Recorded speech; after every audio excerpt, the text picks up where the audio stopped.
Good evening students, dear students. आज हम हमारी एसएस की बुक का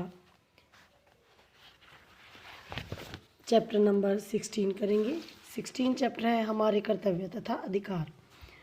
भारत के 15 अगस्त 1947 को भारत के स्वतंत्र होने के बाद हम भारतीय सरकार को या हमारे देश को एक नए संविधान की आवश्यकता थी, जिनके अनुसार हम अपने देश के शासन व्यवस्था चला सकें। तो स्वतंत्रता के बाद भारत की अपनी सरकार थी। भारतीय संविधान का गठन 26 नवंबर 1949 को संवैधानिक सभा में हुआ तथा 26 जनवरी सन 1950 को हमारे देश का संविधान लागू हुआ। इसी दिन को 26 जनवरी 1950 को हम गणतंत्र दिवस के रूप में हर साल मनाते हैं। हमारा देश जो है विश्व में भारतीय संविधान जो है वो विश्व में लिखा गया सबसे बड़ा संविधान है। हमारे संविधान में 395 धाराएं, 12 अनुसूचियाँ और 83 संशोधन हो चुके हैं अब तक। और हमारा संविधान जो है वो अंग्रेजी भाषा के अलावा हिंदी भाषा में भी अनुवाद किया गया है। सरकार द्वारा बनाए गए प्रत्येक कानून संविधान के अंतर्गत होने चाहिए। हमारे देश के संविधान में लिंग, जाति, धर्म, जन्म स्थान आदि के बारे में एक उत्तरदायी नागरिक के रूप में कार्य करने के लिए लोगों को निश्चित अधिकार और कर्तव्य दिए गए हैं। तो हम इस चैप्टर में वही हमारे उन निश्चित अधिकारों और कर्तव्यों को मूल अधिकार और मूल कर्तव्य कहा जाता है। सबसे पहले हम पढ़ेंगे मूल अधिकार।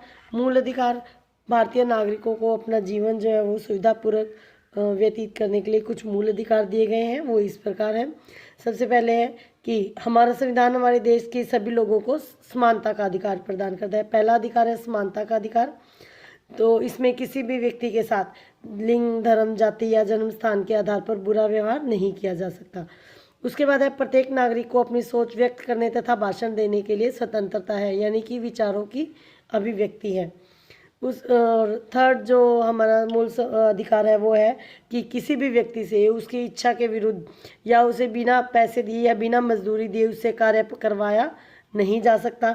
बच्चों पर कार्य करने के लिए जोर नहीं दे सकते। 14 वर्ष से कम आयु के बच्चों से किसी भी हानिकारक स्थान पर जैसे कारखानों या खानों में काम नहीं करवाया जा सकता।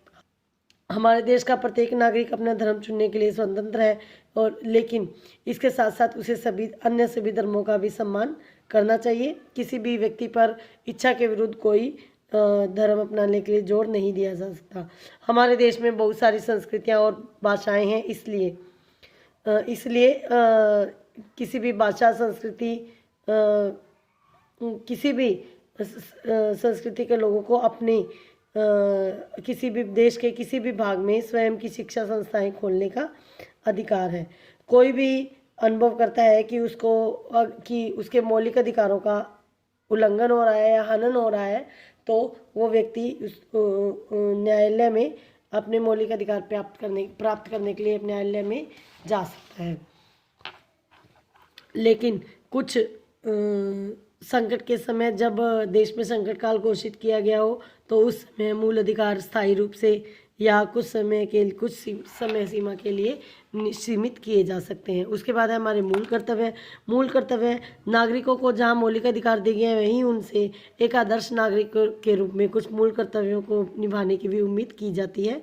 मूल कर्तव्य है राष्ट्रीय ध्वज और राष्ट्रगान का सम्मान करना चाहिए, संविधान का पालन करना चाहिए, देश के कानून का पालन करना चाहिए, हमारी संस्कृति और विरासत को सुरक्षित रखना चाहिए, सामाजिक बुराइयों का त्याग करना चाहिए, हिंसा, धर्मनिरपेक्षता और लोकतंत्र की राह पर हमें हमेशा चलना चाहिए, राष्ट्रीय संसाधनों की रक्षा करें, सभी क्षेत्रों में बढ़ने के लिए प्रयास करें, सार्वजनिक संपत्ति को सुरक्षित रखें और अपने देश हित को सर्वोपरि रखें।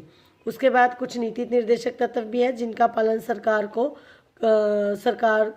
को करने के निर्देश दिए गए हैं। लोगों के कल्याण और अच्छे नियंत्रण के लिए देश शासन करते समय इनका उपयोग करना चाहिए। नीति निर्देशक तत्वों में सबसे पहले क्या है, आर्थिक व्यवस्था इस प्रकार की होनी चाहिए कि धन और उत्पादन के साधनों का लाभ सभी वर्गों को मिले। समाज के कमजोर वर्गों और उनको की देखभाल करें और उनकी स्थिति को सुधारें। पुरुष और महिलाओं को समान अवसर दिए जाए और इस बाल मजदूरी को रोका जाए। 14 वर्ष के कम आयु के बच्चों को निःशुल्क शिक्षा का अधिकार प्रदान किया जाए। तो स्टूडेंट्स, ये हमारा चैप्टर नंबर 16 कंप्लीट होता है। इसमें हमारे मूल अधिकार, मूल कर्तव्य और नीति निर्देशक तत्व हमने पढ़े हैं। Stay home, stay safe.